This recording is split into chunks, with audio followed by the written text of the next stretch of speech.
Hey guys, welcome to another Gauging Gadgets Android tutorial video. In this video I'm going to show you how you can view the RAM or memory usage on your phone, this is Android 8.0 and above, without using an app.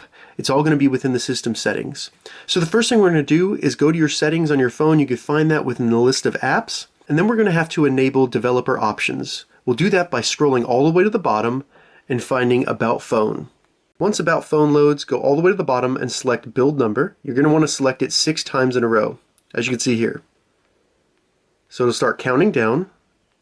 And then the last time, if you have a PIN or a lock enabled on your phone, you're going to have to enter that information. Once you've done that, it'll come up and say you are now a developer. So now go back to the system settings, go into System, and then go to Advanced.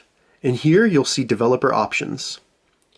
So at the top of Developer Options, as you can see, there is Memory.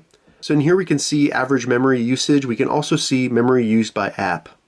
In here you can view how much memory was used by each app in the last 3 hours. You can change that to 6 hours, 12 hours, and 1 day. And then from there you can even select an app and see the average memory usage and then the maximum memory usage. And if you select the 3 dots at the top right, you can even force the app to stop. So that's how you view the RAM or memory usage on an Android phone. If you have any questions about this, leave a comment below. I'll get back to you as soon as I can. If you'd like to see more Android tutorial videos, check the link in the description. If this video helped you, give it a thumbs up, and please consider subscribing to my channel, Gauging Gadgets, for more gadget reviews and tech tutorials.